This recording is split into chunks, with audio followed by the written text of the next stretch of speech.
I haven't really talked about this before, but I lived in Guildford. I went to Guildford College, really? actually. Yeah, Oh, yeah. cool. And I lived in Woking as well. And actually, Oh, no way. Yeah, but it was around 2002, 2003. I was going like, Okay. do you know? Okay, it's not the Holiday Inn anymore, but do you know what was the Holiday Inn in Woking? Roughly, yeah. It's now. I try not to go into Woking too much. Oh, it's fucking horrific. But we used to have McLaren and Mercedes people in there all the time, and I used to work in that hotel, and I was like, I was kind of managing the restaurant in the evening and then going to college in the day, and I was just like, I used to hassle everybody that came from those two companies in there all the time. But it's just yeah. So what were you studying? I studied car design at Coventry, but because you did a foundation course I did a foundation course at Guildford. Yeah. So it turned out to be really, really good, but it wasn't it's a cool town. I mean, it's not really a city, but it's no. It's a nice little town. Yeah, it was a really nice town, and the college at the time was really good as well. Some really good guys. There was a fine art teacher. His name was David Pawiti, and he wasn't a quote unquote product designer, or definitely not an automotive designer, but he really went out of his way to kind of try and teach me about problem solving and the kind of things that we'd be doing in industrial design and all that sort of stuff. So it turned out to be really informative. I really I enjoyed it. It was tough. Like kind of supporting myself and working 6 days a week and trying to apply yourself to that course. But great life lessons, Yeah, definitely. So where did you grow up, Paul? Where are you from? I grew up in Buckinghamshire, which is sort of northwest of London. Grew up there, and then till I left school, and then I went to Northumbria Uni. 300 miles north from where I was from. Which was one of the reasons I kind of chose it. And then I haven't really. Mum and Dad left there, and they now live down in West Sussex, down near Goodwood. I haven't really been back to Buckinghamshire, which is a bit of a shame. But I don't really miss it that much. I love where we live now, so not far away. It's kind of same area, but where about in Buckinghamshire? Is it near Milton Keynes or? Initially I lived in a place called Winslow, which is where I spent my early years because my dad worked at Silverstone. So my dad worked on race cars. He's a race car technician. We lived there till I was about 11. Then we moved down to Beaconsfield in South Bucks because my dad worked at McLaren then. So I used to commute down to there. So sort of it's quite a tall county, sort of it's very long. So it was like about an hour sort of between where I grew up and where I then moved to. So haven't really moved around that much, and I hadn't really moved around that much before going to uni. So so some people obviously grow up, moving all over the world, but we were very much kind of stayed local, and so going to uni was quite exciting.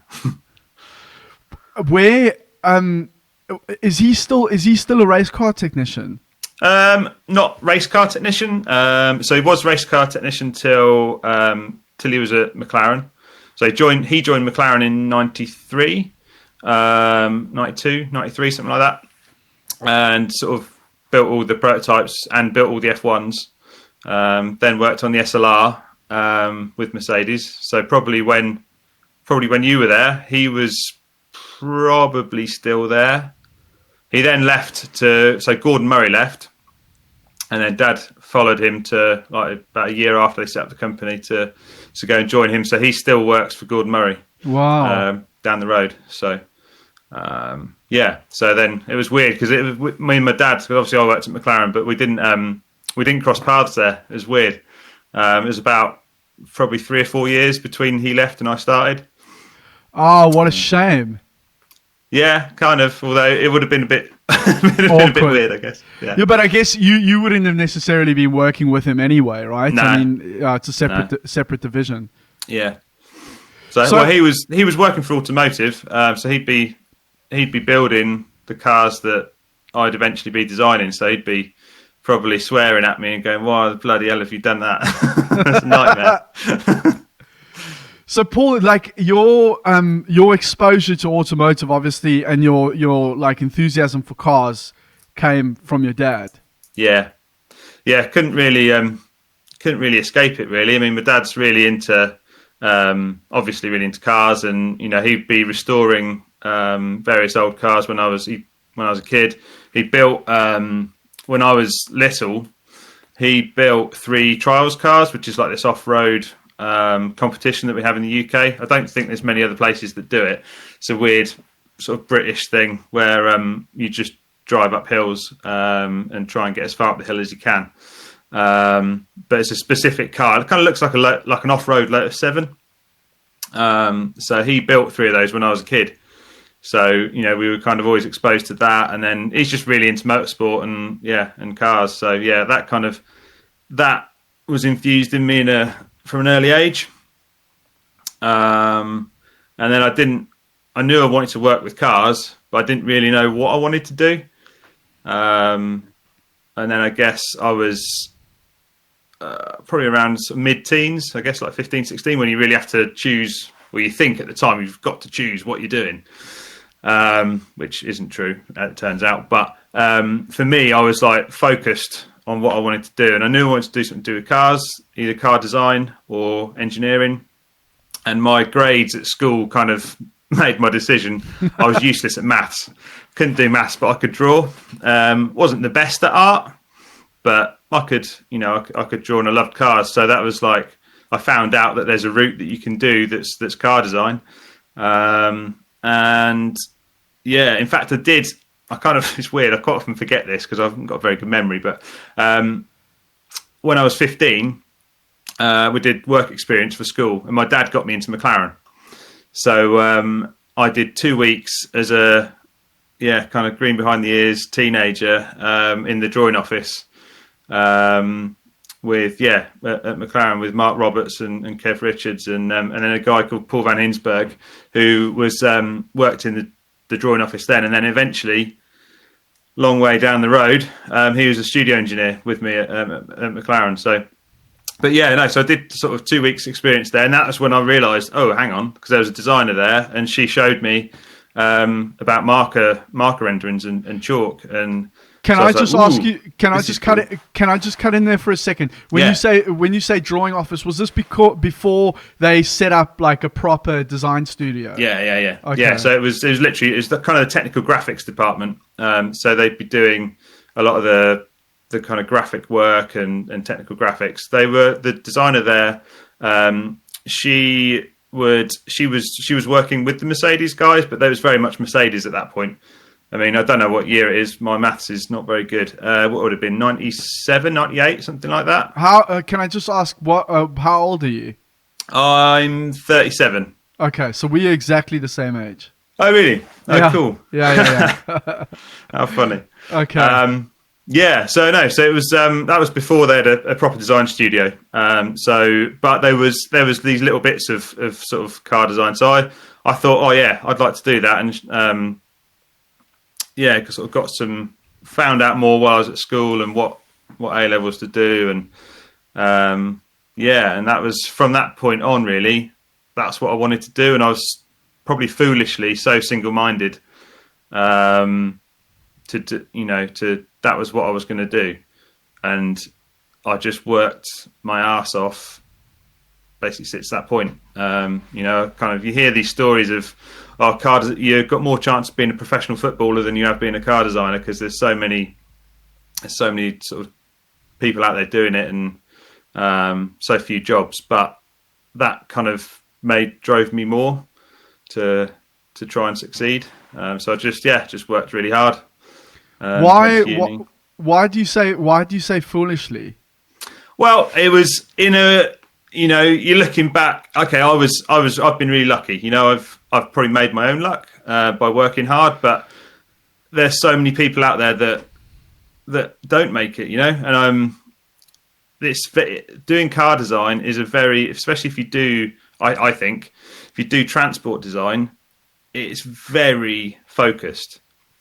And if I wound the clock back, and I wouldn't change what I've done because it's worked out really well for me. I've kind of been quite successful, but I now know that you don't have to do car design at your first university course to become a car designer. You can do product design, you can do architecture, you can do whatever, engineering, anything. And then, you might have to do a master's like at Pforzheim or RCA or whatever. But you can do other things. You can get into it in other ways. But if you do a course that isn't focused on car design, that is maybe product design or something, you've got a wider bandwidth that you can kind of really work within. Maybe, I don't know. You know what? It's ironic because I think again I'm gonna show myself up here, but obviously you and me have had very, very different careers. Okay, so you had the career that I probably dreamt of at that time, but I was totally unaware of really what it really took. Looking back now, I think I believed that I was doing everything that I needed to do, but there wasn't enough emphasis. Like, nobody took me aside and said, dude, if you really want to do this, you need to make sure that you are drawing all day, every day, and getting your skills up. And that's why I find it ironic that you kind of say, like, foolishly single-minded, because I get what you're saying, and there's a lot of truth in that. But that's kind of what it takes to get your skills up to a level, you know, because you can always pivot later. I think. Yeah, I mean, I haven't lived your life, so you can only look back on what you can read things, you can listen to things, but at the end of the day, it's your experiences that make you who you are and what you've done. So you can only sort of self-reflect. And I've always been very hard on myself, and I think that helps to push you forward. And as I was listening to a few of the other guys that you've spoken to, and it's funny how many parallels there are with I guess people who succeeded in becoming in their careers. You have got to push yourself, and it's your friends and your the people who you're either at school with or at uni with or whatever who help kind of push you. You push each other.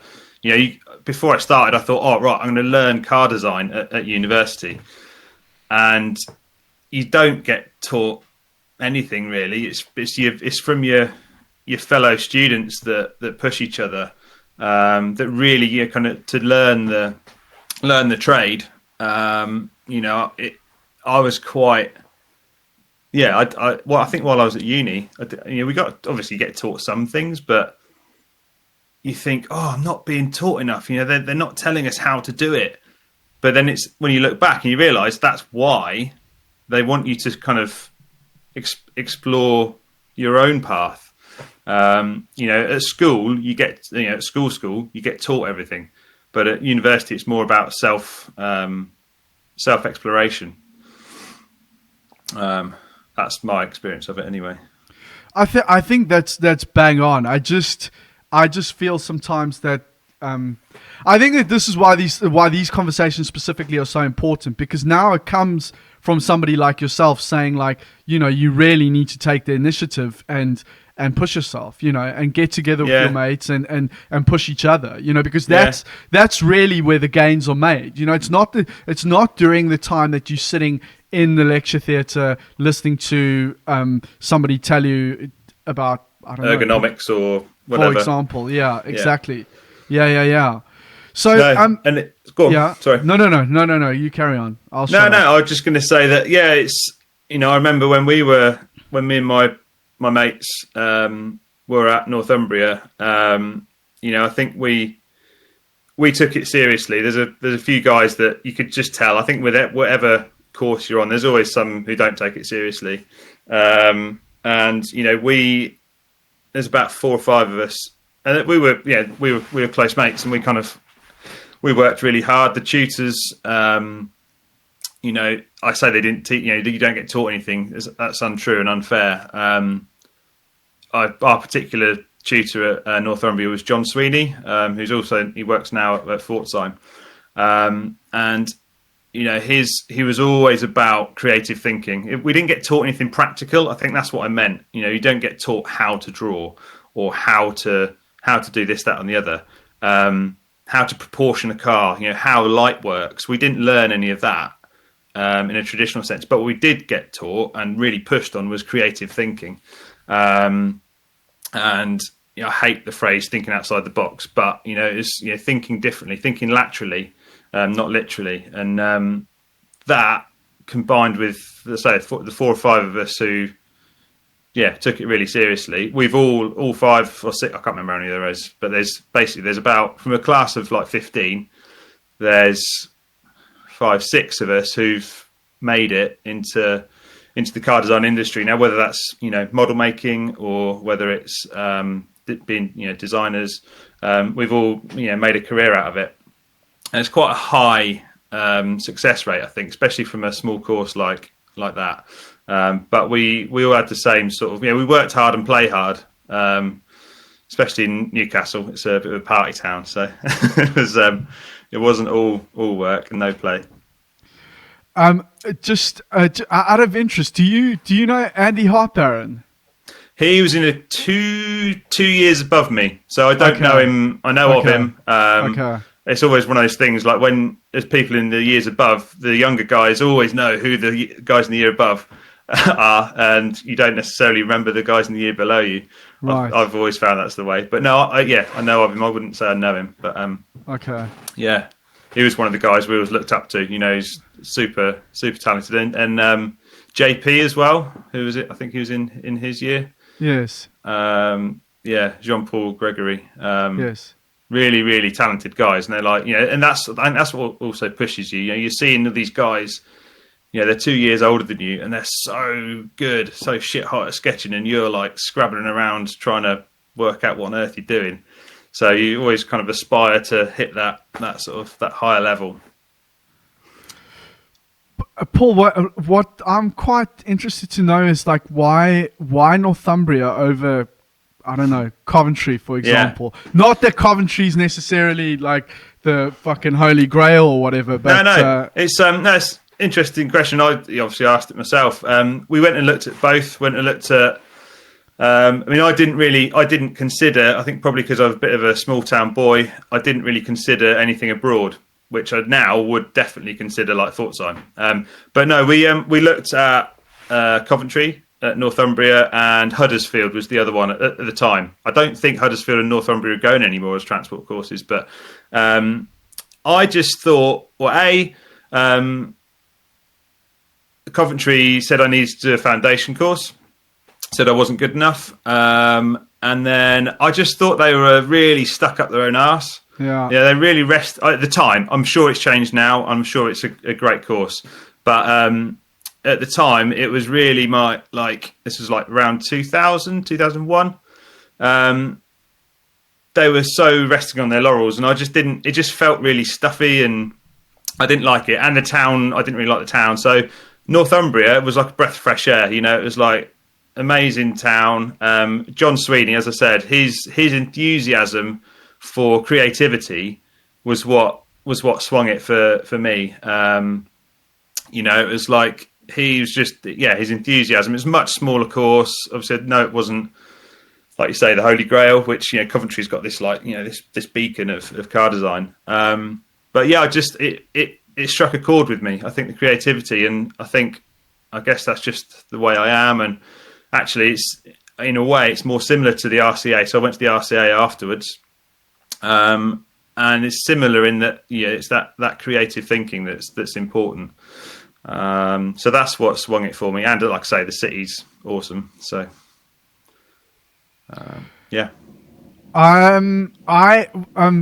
So it's by the time you finished your course, was it quite evident that you wanted to go on and do a master's? I mean, did you feel that your skills weren't quite there yet? So? Yeah, so I graduated, obviously applied for loads of jobs, and looking back, I know that I wasn't good enough at the time. But I was trying to get internships because I hadn't, although I'd done, it was a 4-year course at Northumbria, and that's the disadvantage of going somewhere where it's smaller. You don't get the access to all the internships and everything. So we applied for a few, but I ended up doing a 6-month exchange program with Strat College, which was really eye-opening. Living in Paris for 6 months, which was incredible, but a real, I'd say, proper car design school where they get taught drawing, and you have to do life drawing, and you have to draw ellipses for weeks on end. And we never had any of that. We just kind of made it up as we went along. But seeing these just gorgeous, Renault sort of esque drawings and marker renderings, just like mind blowing.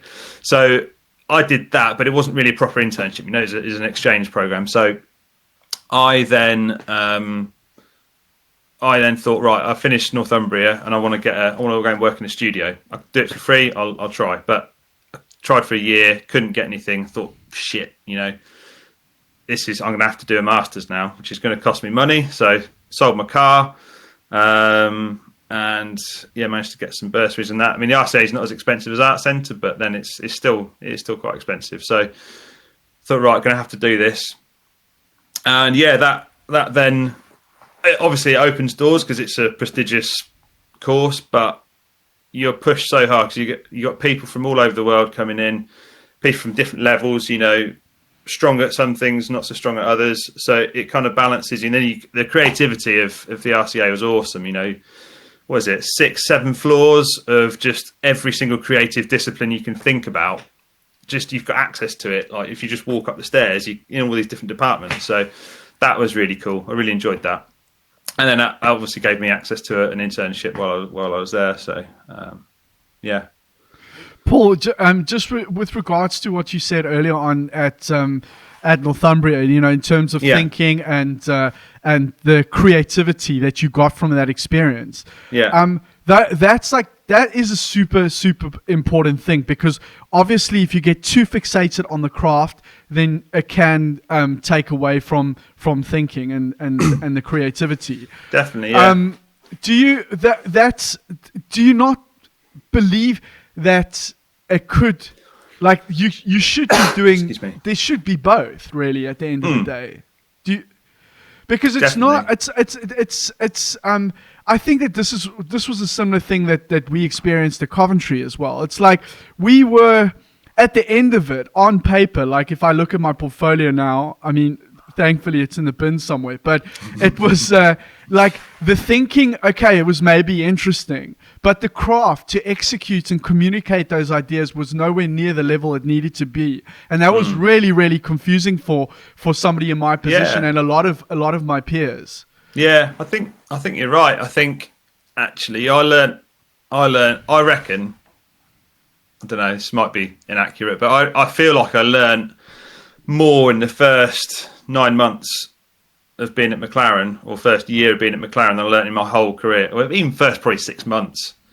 I learned more then than I did in the whole of my university career, and that's why I actually believe there's got to be another route, in terms of being immersed in studios, whether it's an apprenticeship or whatever, but learning the craft through of communication. Being a designer is about communicating your ideas at the end of the day, whether that's the concept for an entire car, the detail on a headlamp, or working with modelers, explaining your ideas to the board of directors. It's all about communicating what's in here and getting it into 3D. That's ultimately that's what you're doing, and hopefully it's a really exciting, creative idea. And I think that's something I believe strongly, is that I hate repetition and kind of regurgitation. And that's something that, again, John Sweeney always sort of drilled into us, that don't copy other people's stuff. you've got to forge your own path, and if you're to be successful, you've got to forge your own path and be creative. You're not an illustrator, you're a designer. Anyone can sort of learn how to draw through hard work, and by learning you can learn how to draw, but actually being a designer and getting your ideas from your head onto paper is the hard bit.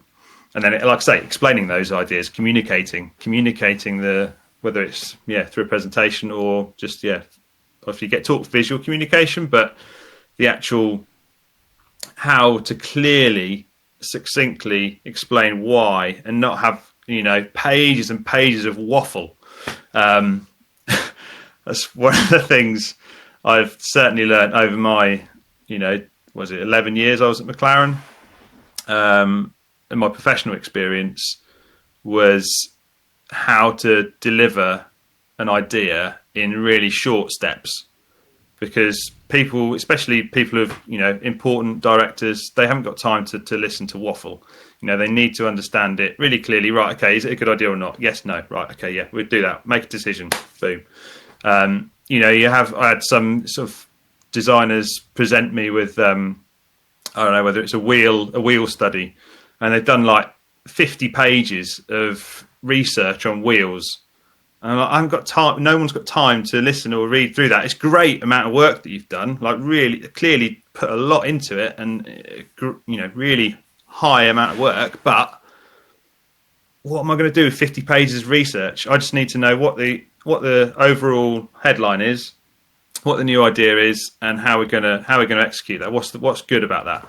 So it sounds harsh, but you have got to learn how to communicate your idea succinctly. Having said that, I've just waffled on for 5 minutes about bugger all. So no, but you know what the thing is, again, that's a super important notion, because again, if I talk about from my personal experience, we were kind of led down that path to waffle on and fucking create like 200 pages and a dissertation on like why this particular product is so great. But nobody said like, no, at the end of the day, no one cares if the product is shit, because you can do all you're getting a job, you learning to become a designer at the end of the day, not a design researcher.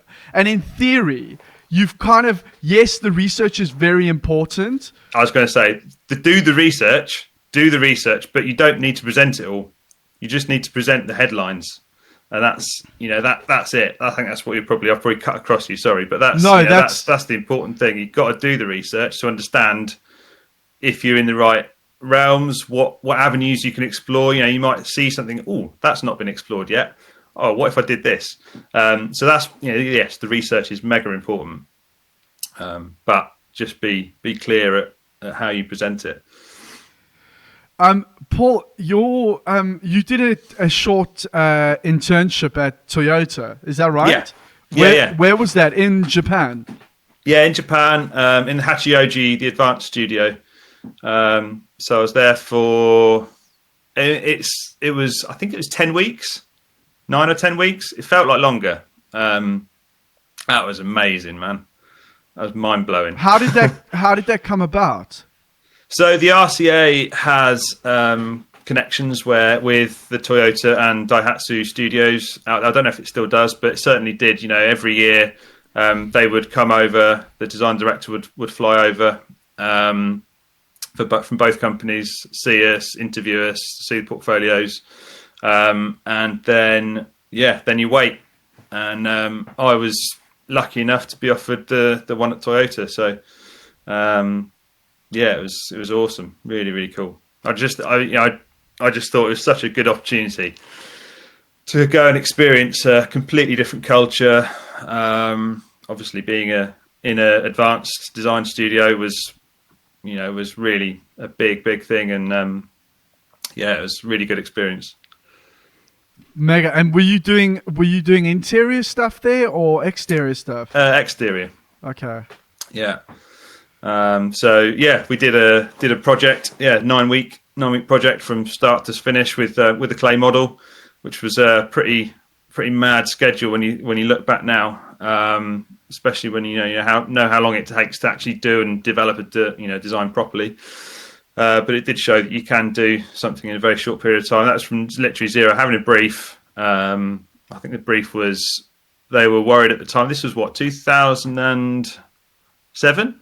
Yeah, I think.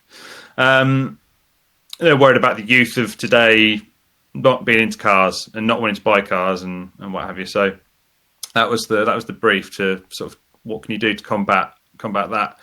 And just immersing myself in culture. I did it with a German guy, Bjorn Verli.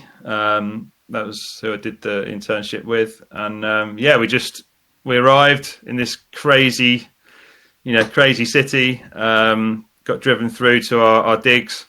This little flat, sort of in Tachikawa, the little suburb of Tokyo, and I thought that was like Tokyo with all these there were some tall buildings and bright lights. I was like, ooh. And then the next day, obviously, you go into Shinjuku and Shibuya, and it's proper bonkers. So yeah, good times, really good times. Insanity. Paul, what I'm quite interested about is the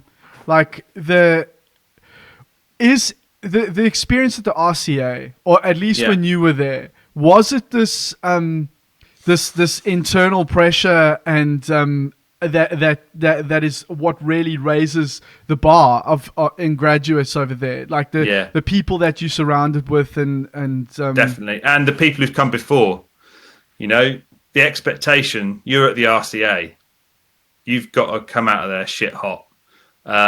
It's a massive expectation of the people who've come before you, what the expectation of that is, and then like you say, you guys that you're surrounded by. Everyone's got their own talents. Everyone's good at other things. That's why they're there.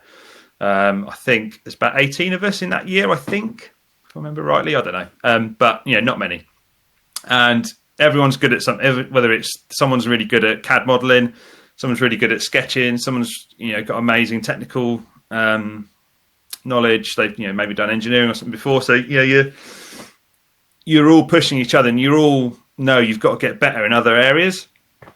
So each presentation, you're like, wow, his presentation's so good. I need to do that next time. Get better at that next time. But then we had a really good, strong. I think I was quite lucky. There were no dickheads in our year. We had a really good bond with good working relationships. So we had fun as well as working hard. So yeah, it was cool.